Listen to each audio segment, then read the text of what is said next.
크고 위대하신 우리 하나님께 영광과 찬송을 올려드립니다. 날씨가 참 덥죠. 예배당에 오는 게 피서 오는 겁니다.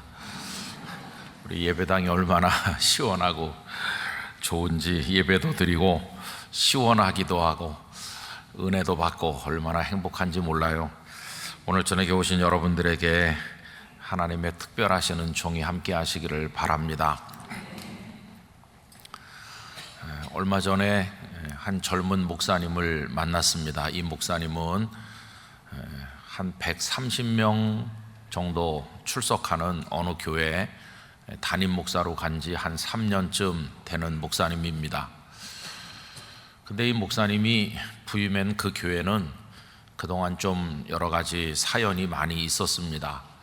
조금 교회가 편안치 않고 여러 가지 갈등이 소소하게 계속되면서 뭐 특별한 이렇게 큰 문제가 있는 것도 아니었는데 왠지 자꾸 영적인 열기가 사그라들면서 이렇게 가라앉았어요. 원래 그 교회는 한 300명 이상 모였던, 한때는 열심히 모이던 교회인데 조금씩 이렇게 허물어지면서 이제 어려운 지경에 왔습니다. 근데 최근에 이제 제가 만났더니 그 목사님께서 마음속에 근심도 좀 많고 가만히 보니까 좀 지치기도 한 것 같아요. 이제 한 3년밖에 안 됐는데, 그래서 그 말씀하는 요지는 목사님 너무나 힘이 듭니다. 내가 여기 계속 있어야 될지 잘 모르겠습니다. 그런 얘기였어요. 딱히 이렇게 말은 안 하지만은 이런 말을 하고 싶었던 것 같아요. 목사님 어디 좋은 목회지 있으면 저 좀 소개해 주세요. 피신하고 싶어요. 여기서 떠나고 싶어요. 그런 말을 하고 싶었던 것 같아요. 그런데 차마 그런 말을 꺼내지는 못하고 현재 어렵다 하는 얘기만 저에게 했습니다. 그러면 그 목사님이 지나간 한 3년 동안에 그 교회 부임해서 어떻게 지냈을까요? 여러분, 코로나가 와가지고 힘들 때인데 보통 교회들은 한 100명 모이던 교회는 코로나 끝난 다음에도 한 60, 70명, 70, 80명 다 줄었잖아요. 근데 그 교회는 현재 170명 모이고 있어요. 그러니까 코로나 와중에도 교인이 늘어난 거예요. 한 130명 모이던 교회가 한 170명 출석하니까 상당히 많이 성도가 늘었잖아요. 그러니까 꾸준히 기도하면서 열심히 목회를 하면 그 교회는 예전처럼 회복될 수 있고 더 크게 활발하게 회복될 수 있는 교회죠. 근데 이 목사님이 이상하게 지쳤더라고요. 그래서 힘이 빠졌어요. 그래서 제가 요새 성도가 느는 교회가 거의 없다고, 내가 이렇게 교인이 늘었다는 얘기는 정말 오랜만에 듣는 얘기인데 왜 목사님은 힘이 빠졌느냐고 그렇게 물어봤어요. 그랬더니 이유는 이거였어요. 손바닥도 마주쳐야 소리가 나는데 마주치는 사람이 없다는 거예요. 이 목사님은 마음속에 뭔가 하고 싶은 게 많아요. 그래서 성도들과 뜨겁게 기도도 하고 싶고 열심히 전도도 하고 싶고 뭔가 좀 이렇게 열심히 하고 싶어 하는데 그 교회 성도들께서 화답을 안 하는 거예요. 그냥 전 목사가 와가지고 열심히 한다, 그냥 이렇게 하고 있는 거지. 같이 좀 도와드려야 되는데, 그리고 협력을 하고 같이 합시다 이렇게 해야 되는데 그게 안 된다는 거예요. 그래서 이제 목사님이 이런 아이디어도 내고 저런 궁리도 하면서 새로운 걸 여러 번 시도를 해본 것 같습니다. 쭉 얘기를 하더라고요. 그래서 이런 것도 해봤다고. 그런데 다 시들시들하고 처음에 한 번은 그저 체면상 마지못해서 몇십 명 나왔다가 그 다음에는 점점 줄어가지고 요 지난달에는 딱 2명 왔어요. 그런 얘기를 하는 거예요. 그러니까 이 젊은 목사님이 의욕을 가지고 열심히 하는데, 그래서 목사님이 설교도 잘 하시고 하니까 그 성도들은 조금씩 늘어가지고 숫자는 늘었는데 목사님 마음속에 뭐 이런 성도들이 다 있냐 이렇게 낙심이 된 거예요. 그래서 제가 그 목사님을 위로했습니다. 지금 목사님이 아주 잘하고 있는 거라고, 목회든지 인생이든지 누구나 다 살다 보면은 벽에 부딪힐 때가 있는 거고, 교착 상태에 빠져가지고 가지도 오지도 못하고 멈출 때도 있는 거고, 오히려 퇴보할 때도 있는 거고, 어려운 일을 겪을 때가 있는 거지, 생각한 대로 쫙 되는 사람이 어디 있느냐고. 목사님이 생각하는 소위 성공적인 목회를 한다는 목사님들 만나서 얘기를 들어보면 다 그런 사연이 있고 눈물 흘린 아픈 시간들이 있었던 거지, 그냥 모든 게 순조롭게 된 사람은 아무도 없는 거라고. 그러니까 지금 목사님은 잘하고 있는 거니까 이 해결책을 나 같은 사람 만나서 상담해서 해결하려고 하지 말고, 또 무슨 뭐 프로그램을 하나 안 하던 걸 하면 될까 이런 생각하지도 말고 그냥 두 가지만 붙들어라. 목사님은 성경 말씀만 성도들에게 말씀드리세요. 왜냐하면 하나님의 말씀이 능력이 있어요. 하나님의 말씀이 능력이 있으니까.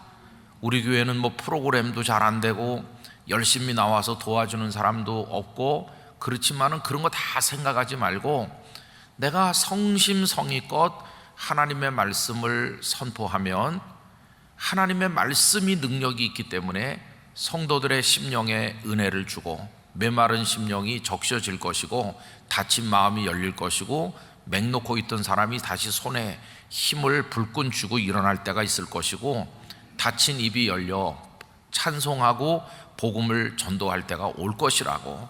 말씀이 역사할 걸 목사님부터가 믿어야 된다고.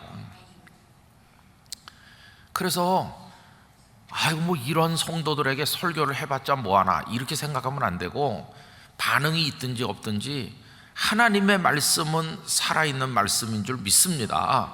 이렇게 하면서 목사님 자신이 이 말씀에 대한 확신을 가지고 말씀을 전하면 다 하나님의 말씀은 역사하는 거라고.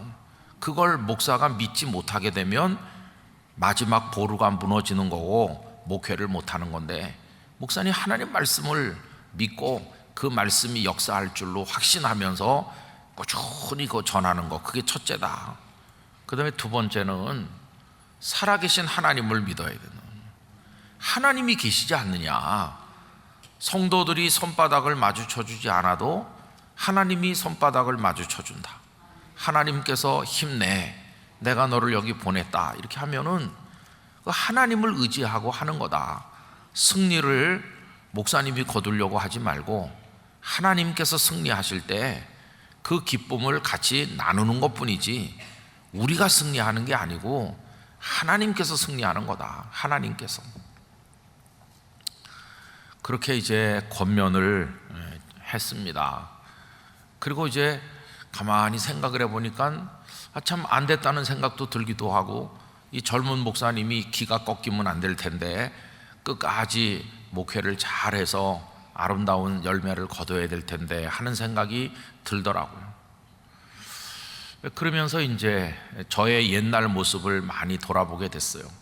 그 목사님처럼 저도 젊었을 때가 있고, 저도 좌충우돌하다가 쓰러졌을 때도 많이 있죠.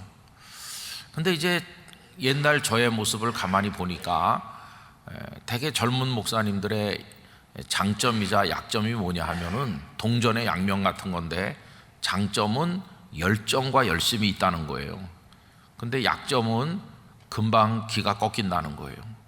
그래서 열심히 가서 하는 거 좋은데 하다가 생각대로 잘 안 되면 금방 주저앉는 거죠. 그래서 대뜸 드는 생각이 이 교회를 떠나야 되겠다, 그런 생각이 드는 거예요. 그리고 이제 하나님의 말씀이 역사하시고 하나님이 일하실 걸 믿어야 되는데, 인간적인 방법으로 자꾸 열심을 내다보면 하나님의 도우심을 의지하는 게 아니라 자기를 의지하게 되고, 조급증이 점점 커지면서 아무리 말해도 반응이 없는 다른 사람들에 대한 원망만 자꾸 생겨요. 우리 장로님들이 도와주지 않는다. 우리 집사님들이 손가락도 까딱을 안 해. 이런 사람들하고 내가 무슨 목회를 하겠어. 이렇게 되는 거죠. 그러다 보면은 사람에 대한 실망은 미움이 되고, 미움은 그 설교에 사랑이 없어지게 만들어요. 그래서 자꾸 성도들을 책망하는 설교를 하게 되지 위로하고 격려하는 설교를 하기가 어려운 거죠. 그럼 다 이제 상대방이 있는 거니까 성도들도 요새 전 목사가 왜 저렇지? 그러면서 사사건건 부딪히고 마음이 상하고, 그러면 어떤 중요한 문제가 있는 것도 아닌데도 사소한 것들이 누적되고 쌓이고 쌓여가지고 나중에는 목사님하고 성도가 같이 있을 수가 없는 거예요. 그럼 교회가 이제 시끄러워지는 거죠.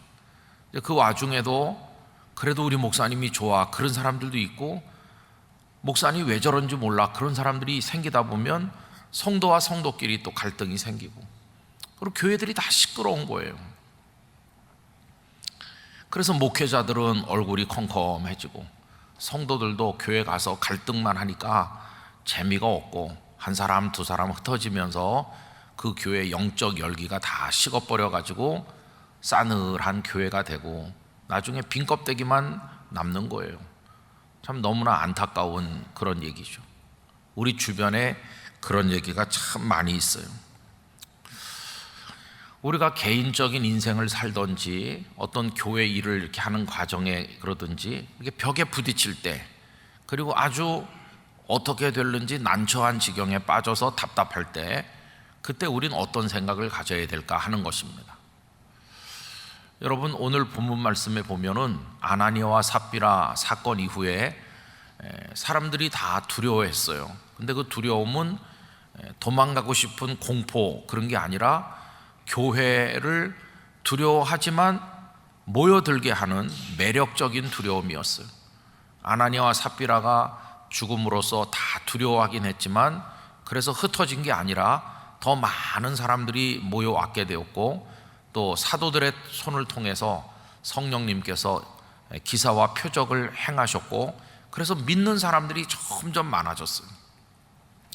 이러다 보니까 유대 교권주의자들, 유대 지도자들이 시기심이 가득해서, 그래서 사도들을 잡아다 감옥에 가뒀어요. 그리고 이튿날 아침 공회를 소집을 해서 사도들을 이제 신문하기 위해서 감옥에서 끌어와라. 이래서 사도들이 갇힌 감옥에 가서 보니까 이게 웬일입니까? 지키는 병사들이 다 제자리에서 아무 이상 없이 지키고 있는데 옥 안에는 사도들이 없는 거예요. 이게 하늘로 솟았나 땅으로 꺼졌나, 정말 믿기 어려운 일이 벌어진 거죠. 근데 어떤 일이 있었습니까? 주의 사자가 그들을 풀어내신 거예요. 그래서 성전에 가서 이들이 말씀을 전하고 있었어요. 그게 뒤늦게 알려졌어요. 옥에 가니까 그 사람들이 없었는데 성전에서 말씀을 전하고 있더라. 아니, 우리가 철통같이 지키는데 어떻게 이런 일이 있지? 그러면서 그 관련된 사람들이 전부 다 이 일이 앞으로 어떻게 될 건가, 이런 생각을 하게 됐어요. 여러분, 오늘 말씀 24절을 보시기 바랍니다. 본문 24절 말씀 다 같이 읽어보실까요? 성전 맡은 자와 제사장들이 이 말을 듣고 의혹하여 이 일이 어찌 될까 하더니, 그 앞에 23절까지는 뭐냐 하면 감옥에 가서 보니까 사도들이 없더라, 그 얘기거든요. 옥이 비어 있습니다 하니까 이제 그 24절 성전 맡은 자, 성전 맡은 자는 성전 경비대장을 말하는 거죠. 아주 직급이 높은 사람이죠. 그리고 제사장들이 당황한 거예요. 아니, 어찌 되려고 그러지? 분명히 가뒀는데 그 사람들 어디 갔지? 어떻게 이런 일이 벌어졌지? 앞으로 이 일이 어떻게 전개될 건지 모두가 다 두려움과 긴장 속에서 그 상황을 예의주시하는 거죠. 그런데 이제 그 25절에 보면 이제 가보니까 성전에서 백성을 가르치고 있습니다, 이렇게 와서 얘기하니까 데려와라. 그래서 이제 그 사도들을 이제 공회 앞에 데려오는 얘기를 오늘 본문에서 볼 수 있어요. 여러분, 지금 소수의 사도들이 있습니다.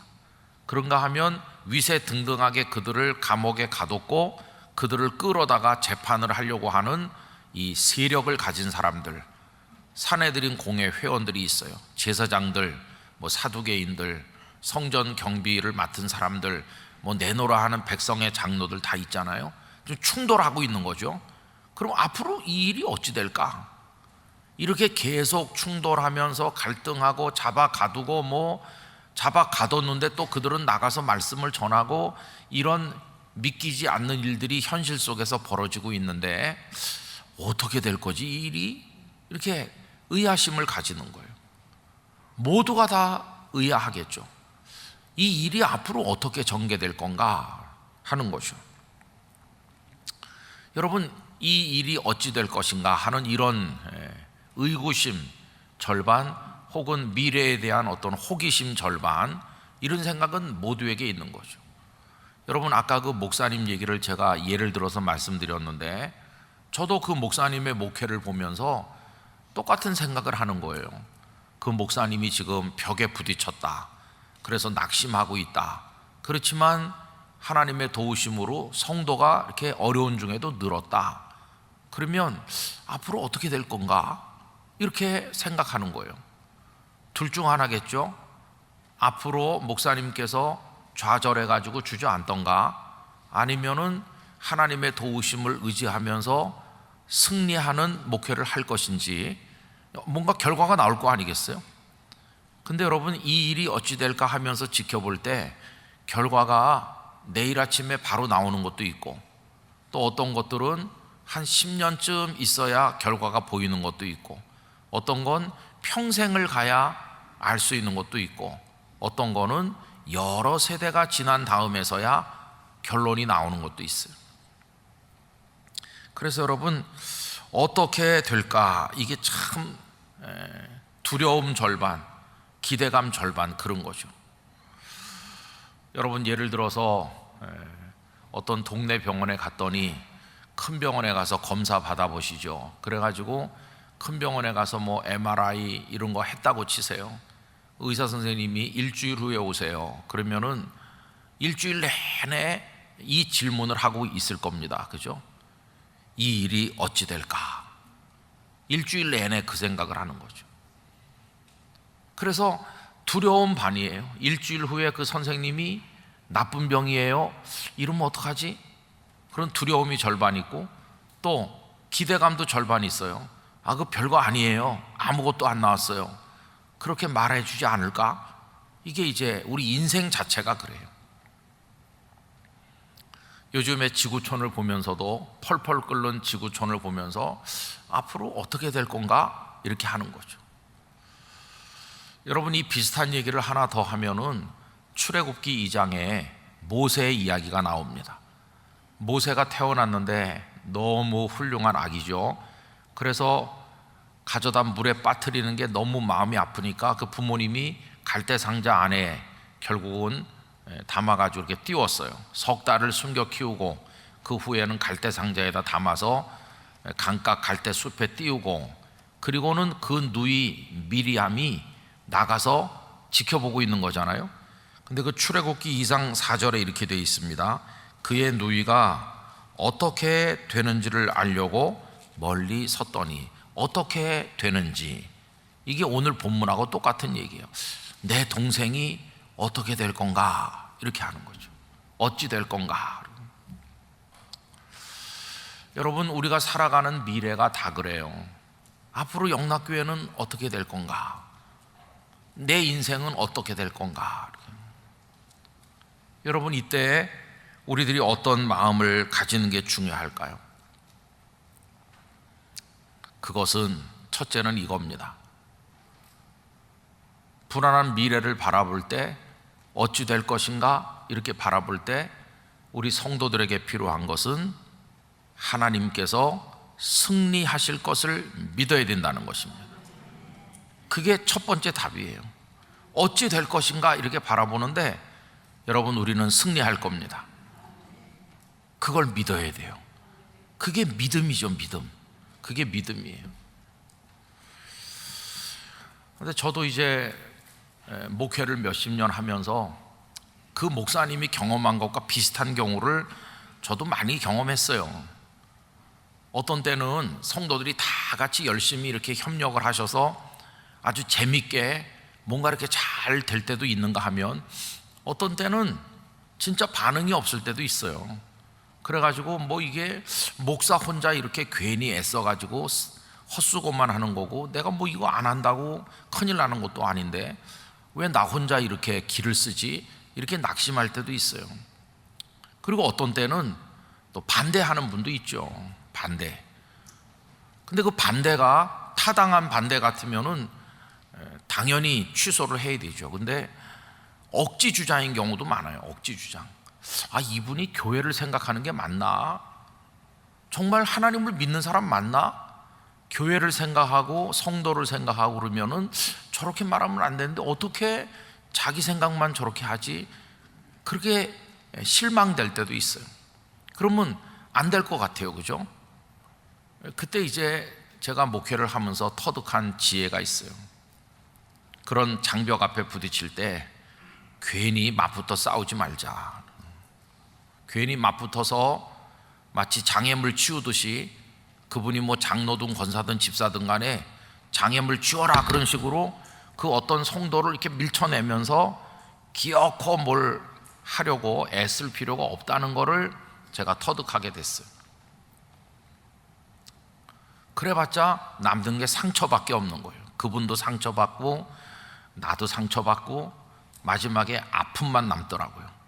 어떤 일을 해도 하나도 기쁘지도 않고 하나님께 영광도 안 되는 것 같아요. 근데 철이 없을 때는 막 우격다짐으로 했던 적도 있는데 그게 별로 그렇게 하나님 기뻐하실 것 같지 않더라고요. 마치 뭐와 같으냐 하면은 어머니 생신이 돼가지고 생신상을 차리는데 자녀 몇 명이서 기쁨으로 소찬이라도 차려가지고 오면 어머니에게 기쁨이 되는데, 자기들끼리 밥상에 올릴 반찬 가지고 대판 싸우면서 막 잡아 뜯어가지고 피나고 그런 상태로 밥상 차려오면 그 어머니가 그게 먹고 싶겠어요? 그런 거나 비슷한 것 같아요. 근데 철이 없는 목회를 할 때는 피투성이가 돼도 하여튼 내가 원하는 반찬을 상에 올려야 된다 이렇게 생각했는데 그게 아니더라고요. 하나님이 원하시는 건 그런 게 아니다 하는 걸 알게 됐어요.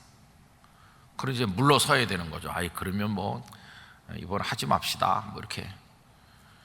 그리고 한 2, 3년 지나면요 그 일을 하게 되더라고요. 안 싸우고 다 하게 돼요. 왜냐하면 이게 옳은 거니까. 이 일을 하는 게 옳은 거니까. 목사가 옳지 않은 거를 하자고 주장해가지고 싸우는 거는 어리석은 거예요. 그죠? 근데 신앙 양심상 교회를 생각하든지 성도들을 생각하든지 하나님의 뜻을 생각할 때 우리가 모여서 기도하고 복음을 전도하고 다음 세대를 위해서 뭔가를 하고 하는 거는 이건 당연히 해야 될 거니까 그저 그 즉시 막 밀어붙이진 않아도 그저 기도하고 기다리면 하나님의 방법으로 되더라고요. 왜냐하면 하나님이 일하시니까. 하나님은 일하고 계시거든요. 하나님께서 승리하실 때 우리는 그 승리에 올라타면 되는 거예요. 우격다짐으로 뭐 해치우려고 할 필요가 없어요. 그래서 괜히 싸우면서 주의 일 할 필요 없어요. 여러분, 주님의 일 하면서 싸우지 마시기 바랍니다. 주님의 일은 웃으면서 하는 거예요. 웃으면서. 안 될 것 같지만 다 되게 돼 있어요. 왜냐하면 주님은 승리하는 분이니까. 우리도 승리할 줄로 믿습니다. 여기 지금 사도들은 몇 사람 안 되고 핍박하는 세력은 너무 강하잖아요. 지금 이 일이 어찌 될까 그러고 있는데 어찌 됐습니까? 단기로 보면은 막 잡아 가두고 때리고 스데반 집사님을 돌로 쳐서 죽이기도 하고 막 그들이 승리하는 것처럼 보였지만 길게 보니까 생명의 복음이 전 세계로 퍼져나갔어요. 누가 승리하셨나요? 위대한 하나님의 승리인 것이에요. 복음을 막을 자가 없어요. 그러면 이 사내들인 공회 이 사람들은 어떻게 됐습니까? 성전 경비를 맡고 제사장들, 제사하던 사람들 다 어떻게 됐나요? 이런 일이 있고 나서 불과 얼마 시간이 지나지 않아서 로마 장군 티투스가 예루살렘을 에워쌌고 그들이 그렇게 하나님 다음으로 사랑했던 예루살렘 성전이 돌 위에 돌 하나가 덧놓이지 않도록 다 무너져 내리는 거예요. 위세가 대단해도 하나님의 뜻이 아닌 걸 주장하는 사람들은 망하게 돼 있어요. 왜냐하면 하나님이 일하고 계시기 때문이에요. 우리는 그걸 믿는 거예요. 하나님이 일하고 계신 줄 믿습니다. 하나님의 뜻이라면 이루어질 줄로 믿습니다. 그걸 믿어야 돼요. 그 모세의 누이가 내 동생 어떻게 되나 하면서 매일같이 나와서 지켜보는데 어떤 일이 벌어졌습니까? 최악의 상황이 온 거예요. 최악의 상황. 공주가 그 아기를 발견했을 때 이 미리암은 눈앞이 캄캄해졌을 거예요, 아마. 그런데 이게 웬일입니까? 이 공주가 그 아기에게 호감을 보이고 아기를 품에 안고 사랑하는 걸 보고는 용기가 생겨서 미리암이 쫓아가서 유모를 소개해 드릴까요? 이렇게. 그래서 여러분, 자신이 낳은 아기에게 젖을 먹이며 돈까지 버는 사람이 요괴배밖에 없어요. 돈 벌면서 자기 아기를 키워. 참 놀랍죠, 그죠? 그리고 애굽의 왕자로 이제 애굽 사람이 됐나 보다. 우리 동생은 그냥 애굽 사람이 되고 말았어. 이렇게 했지만 하나님은 때가 됐을 때 그를 되찾아 오셨어요. 그가 히브리 사람이라는 걸 깨닫게 해주셨고 그를 연단하셔서 위대한 출애굽의 이스라엘의 지도자가 되도록 하셨잖아요. 누구의 승리입니까? 하나님의 승리죠. 40년 동안 애굽의 정신으로 그를 세뇌시켰고 그를 애굽 사람으로 키워서 하나님의 패배인 것처럼 보였지만 나중에 보니까 하나님의 승리였어요. 10가지 재앙이 임하고 이스라엘 백성들이 출애굽하던 그날 앞에 서서 나가는 모세가 얼마나 대단해 보였어요. 여러분, 하나님은 지금도 일하고 계신 줄로 믿습니다. 그래서 우리 그걸 믿어야 돼요. 북한에 김정은이 저렇게 날뛰고 호전적으로 하잖아요. 오늘도 우리 북한 동포를 위해 기도하는데 이 북한 동포를 위해서 한 달에 한 번씩 기도할 때마다 이런 기도를 우리 왜 해야 되지? 이런 생각이 들 때도 있어요. 저 사람들 고마워하지도 않잖아요. 우리가 여기서 기도한다고 뭐 고마워하겠어요? 알기나 하겠어요? 그렇지만 하나님께서 우리의 기도를 들으실 줄로 믿습니다. 저쪽이 저렇게 그래도 하나님의 뜻이 이루어질 날이 있는 것이에요. 그러니까 우리는 끝까지 인내하면서 나가는 거죠. 그게 이제 첫 번째입니다. 하나님이 승리하실 줄 믿습니다. 그러면서 하나님의 뜻을 따라서 끝까지 하는 게 첫째고, 두 번째는 우리의 할 일을 성실하게 한다 하는 것입니다. 여러분, 지금 주의 영이 이들을 옥에서 풀어냈잖아요. 그럼 왜 옥에서 풀어내 주십니까? 오늘 말씀이 분명히 나와 있어요. 그것은 다른 게 아니라 말씀을 전하라 하는 것이죠. 여러분, 20절 말씀 보십시오. 가서 성전에 서서 이 생명의 말씀을 다 백성에게 말하라. 풀어주시면서 어떤 명령을 그들에게 주셨나요? 백성들에게 이 말씀을 말하라고. 이 생명의 말씀, 이 생명의 말씀이 뭘까요? 십자가와 부활의 복음이죠. 이 복음을 백성에게 말하라 하면서 풀어주신 거예요. 풀어주신 목적이 복음을 전도하라고 풀어주신 거죠. 풀어주시는 이유, 사명을 위해서 풀어주시는 거예요. 우리에게 복을 주시는 이유, 사명을 위해서 복을 주시는 줄 믿습니다. 왜 내게 건강을 주셨을까? 사명 감당하라고. 왜 내게 물질 주실까? 사명을 위해서 쓰라고. 이 건강 가지고 자기 욕심 따라 살고 주신 물질로 자기 욕망 위에 살지 말고 하나님 영광을 위해 살으라고. 우리 80주년의 그 기도를 주께 연락되기를 원하나이다 이렇게 했는데, 그런 마음으로 우리를 드리도록 하기 위해서 풀어주기도 하시고 주머니를 채워주기도 하시고 건강을 주시기도 하시고 죽을 자리에서 살려주기도 하시고 기회도 주시고 우리에게 복을 주시는 거죠. 이 생명의 말씀을 가서 말해라. 그랬더니 사도들이 어떻게 했습니까? 21절, 그들이 듣고 새벽에 성전에 들어가서 가르치더니, 이게 뭡니까? 주님의 명령에 순종했어요. 그들은 흩어져 도망간 게 아니라 성전에 들어가서 가르쳤어요. 우리를 풀어주시는 목적이 말씀 전하라고 하는 거다. 그러니까 우리가 성전에 가서 말씀 전하자 이렇게 했어요. 여러분이 말씀을 전하는 게 사도들에게 주신 기본 사명 아닙니까? 여러분, 우리들이 해야 될 일이 뭐냐 하면 아무리 벽에 부딪히고 좌절이 오고 어려운 일이 있어도 우리가 해야 될 사명을 묵묵히 감당한다는 거예요. 묵묵히 감당한다는 거. 제가 그 젊은 목사님에게 상황이 어떠하든지 거기 굴하지 말고 하나님의 말씀만 꾸준히 성도들에게 말씀하세요 라고 했던 게 이겁니다. 꾸준히 하나님의 말씀을 전하면 그게 목사님의 사명이니까 그걸 꾸준히 하면 안 되는 것 같아도 하나님은 되게 하시고 하나님은 승리하신다. 그래서 여러분, 두 가지를 오늘 저녁에 우리 마음에 새기길 원하는데요. 아무리 어려운 상황이 와도 첫째, 하나님이 일하시는 줄 믿어야 됩니다. 하나님이 승리하실 걸 믿어야 됩니다. 그 믿음 버리면 안 돼요. 하나님 반드시 당신의 뜻을 이루시고 승리하신다. 그걸 철저히 믿고, 두 번째로는 우리가 해야 될 일을 묵묵히 꾸준히 하는 거예요. 묵묵히 꾸준히. 그러면 때가 와요. 하나님의 승리의 날이 오는 거예요.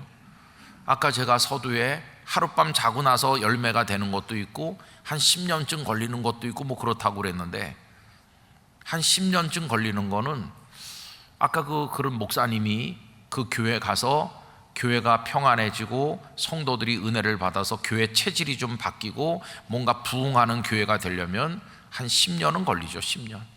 어느 목사님이 부임한다고 하루아침에 달라지는 건 아니에요. 우리의 영적인 그 왜곡된 습관이나 체질은 소 힘줄보다도 질겨서 이 체질이 바뀌는 데는 한 최소 10년은 걸려요. 그 목사님이 한 10년만 인내하면 하나님이 도우셔서 그 다음에는 교회 체질이 변할 거예요. 그러면 그 교회가 아주 다른 교회처럼 일어나게 될 것이에요. 또 어떤 경우는 평생을 바쳐야 열매가 되는 경우도 있어요. 예를 들면 아무도 안 믿는 집안에 주님을 사랑하는 처녀가 시집을 왔을 때 그 집안 식구들을 복음으로 인도하는 거는 한 1, 2년 해가지고 될 일이 아니에요.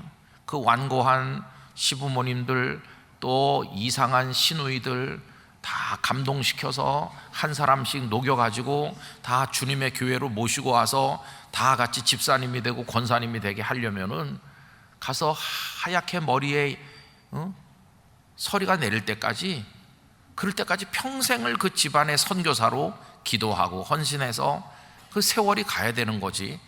그러나 하나님은 승리하실 줄 믿고 가서 하면 되게 돼 있어요. 하나님은 이 집안을 복음화시켜 주실 줄 믿습니다. 그러면서 꾸준히 가서 착한 며느리 노릇하고 성실하게 사랑을 베풀고 하면 시간이 가면 하나님이 승리하는 날이 옵니다. 그때 그 승리에 같이 우리가 동참하는 거죠.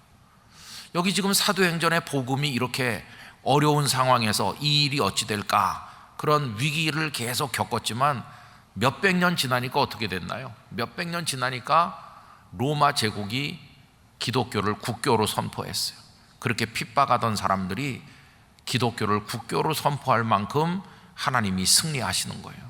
그러니까 여러분, 그게 단시일 내 열매가 될 수도 있고 한 10년 걸릴 수도 있고 평생이 걸릴 수도 있고 여러 대가 흘러야 될 수도 있지만은 분명한 것은 하나님은 지금도 당신의 뜻을 이루고 계시다는 것이, 그거 믿어야 됩니다. 그거 믿고 오늘 우리가 해야 될 일을 열심히 하는 거예요. 사도들은 가서 말씀을 전했잖아요. 오늘 우리가 해야 될 일이 여러 가지 있지 않습니까? 하나님의 사람으로 해야 될 일을 가정에서도 하고 교회에서도 하고 꾸준히 하는 거예요. 사람들이 뭐 우리 말을 다 들어주고 주지 않는다 할지라도, 박수를 치지 않는다 할지라도, 비난한다 할지라도 내 신앙 양심으로 이게 하나님을 위한 것이라고 생각한다면 꾸준히 하면 돼요.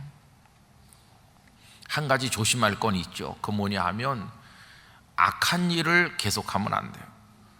그게 잘못 적용하면 자기가 하는 일이 지금 하나님 원하지 않는 일을 하면서도 하나님이 승리하실 거야 이렇게 생각하면 그건 잘못 오해하는 거죠. 우리가 하는 일이 복음의 일이고 주님을 사랑하는 일이고 옳은 일이라면 해야 되는 것이고, 그렇지 않은 것이라면 우리는 내려놔야 되는 것이죠. 근데 사도들이 지금 말씀을 전하는 건 주님의 가장 중요한 뜻 아닙니까? 그러니까 이분들이 핍박을 받고 어렵지만은 승리하게 돼 있는 것이, 저는 우리 영락교회가 하나님의 뜻 하나를 받들고 끝까지 나가는 교회가 되기를 원합니다. 어떤 어려움이 있어도 우리 개인 차원에서나 교회 차원에서나 낙심하지 않기를 바랍니다. 하루아침에 열매가 되지 않는다고 주저앉지 말고 꾸준히 가는 거예요. 꾸준히 가면 하나님께서 우리 교회를 통해서 일하실 것이고 우리에게 은혜와 복을 주실 줄로 믿습니다. 저는 늘 이런 생각으로 목회를 했어요.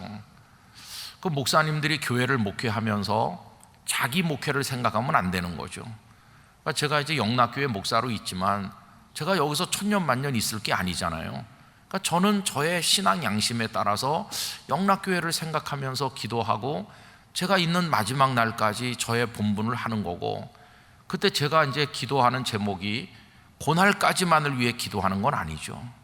그 이후에 또 어떤 목사님이 오실 것이고 그 목사님 이후에 또 다른 목사님이 올 거고 예수님 오시는 그날까지 쭉 이어지면서 성도들이 세상 떠나고 그 다음 후손들이 또 그 자리에 있고 쭉 나가는데, 길게 내다보면서 하나님께서 길게 영락교회 속에서 일하시고 이 교회를 들어 사용하실 걸 생각하면서 오늘 내가 여기서 뭘 해야 되는 것인지 그걸 생각하며 우리가 기도하고 헌신하는 것이죠. 80주년도 그런 겁니다. 이름은 80주년이지만 90년, 100년으로 다 이어져 나가는 것이고, 그렇게 쭉 이어져 나가는 거룩한 하나님의 교회 역사 속에 내가 잠시 머무는 거예요. 내가 잠시 나그네처럼 잠시 머물다가 우린 다 떠날 것이고 그 다음 세대, 그 다음 세대가 오는 건데, 하나님의 뜻이 그것이라면 오늘 내가 여기서 해야 될 일을 부끄럼 없이 하다가 하나님 앞에 가는 것뿐이에요. 그 이상도 그 이하도 아무것도 아니고.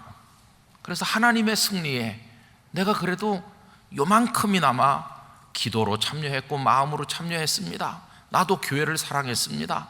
나도 전도하려고 노력했고 나도 주님의 교회를 위해 눈물을 흘려 기도했습니다. 그런 걸 같이 하는 거예요.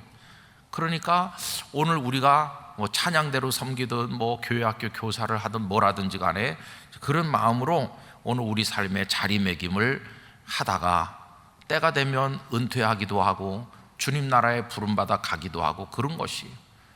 그 시점이 언제인지는 아무도 모르는 것이에요. 그때까지 그렇게 하는 것이에요.